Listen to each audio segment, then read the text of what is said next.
What वृक्ष के नीचे एक चबूतरे पर महात्मा तुलसीदास अपनी मधुर वाणी से राम कथा गा रहे थे और नीचे बैठे श्रोतागण उस भाव जगत में डूबकर आत्मविभोर थे।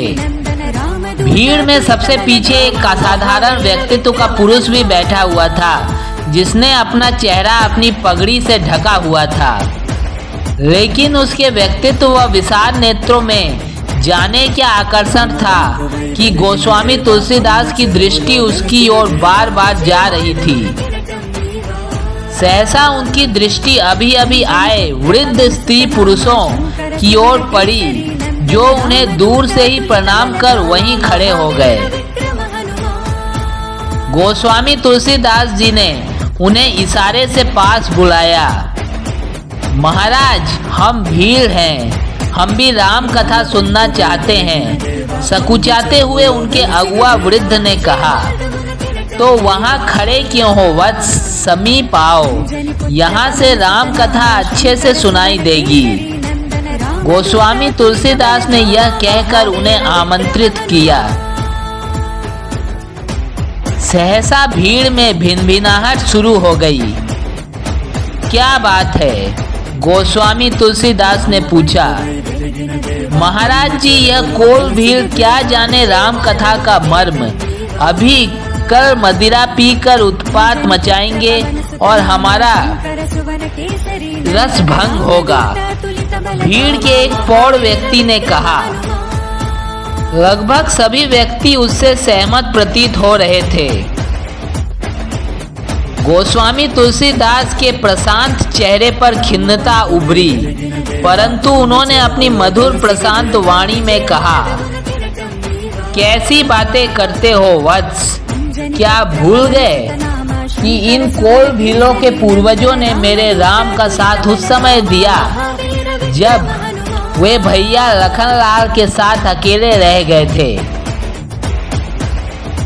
तब उस प्रौढ़ व्यक्ति ने कहा कि वह ठीक है गोस्वामी जी, लेकिन ये यहाँ बैठेंगे तो यहाँ का वातावरण दूषित होगा, और आपने भी तो रामचरितमानस में कोलो, तेलियो, चांडालो, शूद्र आदि को निकृष्ट बताया है।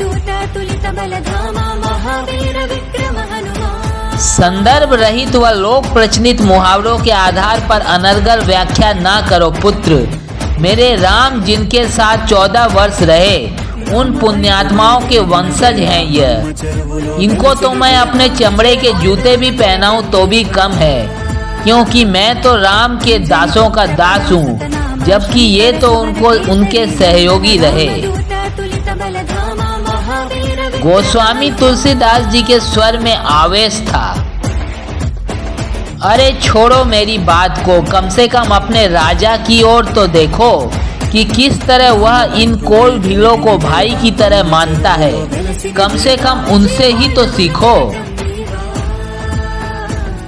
लेकिन भीड़ पर कोई असर नहीं हुआ और एक एक करके लोग सड़क गए। सिर्फ पीछे वाला असाधारण व्यक्ति अपने स्थान पर विराजमान रहा। अप्रभावित गोस्वामी तुलसीदास जी ने भीलों को बिठाया और पुनः परिवेश में राम कथामृत बहने लगी। कथा समाप्त हुई। भीलों ने जंगली फल कथा में अर्पित किए और खड़े हो गए। गोस्वामी तुलसीदास ने कहा कि कुछ कहना चाहते हो? अगुआ वृद्ध अकचका गया। जी, वो हम आपके चरण स्पर्श करना चाहते थे। हिचकते हुए उस वृद्ध ने गोस्वामी तुलसीदास जी से कहा। गोस्वामी तुलसीदास की आंखों में आंसू आ गए। मेरे राम के मित्र थे आप लोग और मैं राम का दास। मैं आप लोगों से चरण स्पर्श नहीं करवा सकता। रुधे गले से गोस्वामी तुलसीदास जी ने कहा और भीड़ वृद्ध को गले लगा लिया। भीड़ तुलसीदास जी के व्यवहार से अभिभूत थे। गोस्वामी तुलसीदास का कहना एकदम सत्य था। वनवास के दौरान प्रभु श्री राम की मित्रता निषाद राज के साथ हुई, जो प्रभु श्री राम के अनन्य भक्त थे। साथ ही केवट की मदद से उन्होंने गंगा पार की। और केवट भी नौका चालक था जो प्रभु श्री राम की कुल से बहुत निम्न कुल के थे। साथ ही श्री राम ने माता सबरी के हाथ के बेर खाए। सबरी भी सबल कुल की थी जो भील जाति से जुड़ी हुई थी। इस प्रकार प्रभु श्री राम का पूरा वनवास काल इन भीलों के साथ बीता। फिर राम कथा सुनने का अधिकार भला इन भीलों से कौन छीन सकता था, और इन भीलों से यह अधिकार कैसे छीना जा सकता था। तदुपरांत सभी भील वहां से चले गए, गोस्वामी तुलसीदास जी से आज्ञा लेकर। भीलों के जाने के बाद गोस्वामी तुलसीदास ने उस व्यक्तित्व को पास बुलाया और कहा, बहुत दुखी दिखते हो भैया। यह सुनकर आगंतुक की आंखें छलछला आईं और उसका सिर झुक गया। आगंतुक ने निराशा भरे स्वर में कहा, मेरे देश पर मुगलों ने कब्जा कर लिया है और अब कोई आशा नहीं बची है। तब गोस्वामी तुलसीदास जी ने कहा कि जब तक महाराणा प्रताप जीवित हैं तब तक निराशा की कोई बात नहीं है वत्स। यह कहते हुए गोस्वामी तुलसीदास जी के स्वर में गर्जना थी। आगंतुक की आंखों से झरझर कर आंसू बह निकले और वह संत तुलसीदास जी के चरणों को पकड़कर बैठ गया। मैं वह अभागा प्रताप ही हूँ गोस्वामी जी। आगंतुक ने टूटे बहते शब्द में मुंह से वस्त्र हटाते हुए कहा, उस युग के दो अप्रतिम व्यक्तित्व एक दूसरे के आमने सामने थे। एक महाराणा प्रताप और दूसरे गोस्वामी तुलसीदास जी। एक राम का रक्त वंशज और एक राम का अनन्य भक्त। गोस्वामी जी की आंखों में आश्चर्य के भाव उभरे और कंधों से पकड़कर उन्होंने महाराणा को उठाया। उन्होंने कहा, ये कैसा अनर्थ करते हैं राणा जी। मेरे राम का रक्त जिसकी धमनियों में दौड़ रहा है उसे यह कायरता शोभा नहीं देती। आप ऐसी कायरता पूर्ण भरी बातें मत कीजिए। तब महाराणा ने कहा, पर मैं नितांत अकेला रह गया हूँ गोस्वामी जी।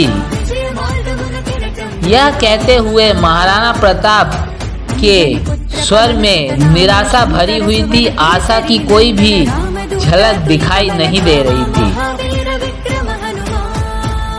उत्तर में तुलसीदास जी ने कहा, क्या मेरे राम वन में अकेले नहीं थे? पर क्या उन्होंने सीता मैया को ढूंढने से हार मान ली थी? तुम कहते हो कि अकेले हो तो राम की राह क्यों नहीं चलते? महाराणा की आंखों में प्रश्न था और उन प्रश्नों का उत्तर केवल गोस्वामी तुलसीदास जी के पास था। प्रभु राम ने रावण से युद्ध किसके साथ मिलकर किया था? मुस्कुराते हुए तुलसीदास जी ने महाराणा प्रताप से पूछा। फिर तुलसीदास जी ने ही उत्तर देते हुए कहा, वानरों के साथ। तो पहचानिए अपने वानरों को महाराज, हनुमानों को। ये वनवासी भील आपके लिए वही वानर हैं। ओजस्वी स्वर में तुलसीदास जी ने कहा, मैंने स्वयं देखा है कि इन कोल भीलों के मन में तुम्हारे लिए कितना सम्मान है। ये भील लोग तो तुम्हारे बहुत सम्मान करते हैं राणा जी। आपके सम्मान के लिए तो ये अपना प्राण भी न्यौछावर कर देंगे, लेकिन अपने कदम आपकी सहायता करने से कभी भी ये भील पीछे नहीं हटाएंगे। यह सुनकर महाराणा की बुझी हुई आंखों में चमक उभरने लगी। उनकी रगों में खून की जगह जैसे लावा बहने लगा और उनका खून उबाल खाने लगा। एक नई आशा की किरण महाराणा प्रताप की आंखों में दिखाई देने लगी। उनकी हताशा अब एक नई उम्मीद में बदलने लगी थी। उन्होंने इन भीलों की सेना एकत्र कर सभी मुगलों को अपने जन्मभूमि भारत से बाहर खदेड़ने का फैसला कर लिया। तब गोस्वामी तुलसीदास जी ने महाराणा प्रताप को आशीर्वाद देते हुए कहा, इन भीलों को, इन वनों को ही अपनी शक्ति बनाओ राणा जी, मेरे राम सब मंगल करेंगे। हिंदू स्वतंत्रता का सूर्य अपने पूरे तेज से महाराणा प्रताप की आंखों में चमक उठा और उनकी आंखें दमकने लगी। तत्पश्चात महाराणा प्रताप ने गोस्वामी तुलसीदास के परामर्श के अनुसार भीलों की सेना एकत्रित की और मुगलों को इस देश से खदेड़ने का संकल्प करके मुगल साम्राज्य को कड़ी टक्कर दी।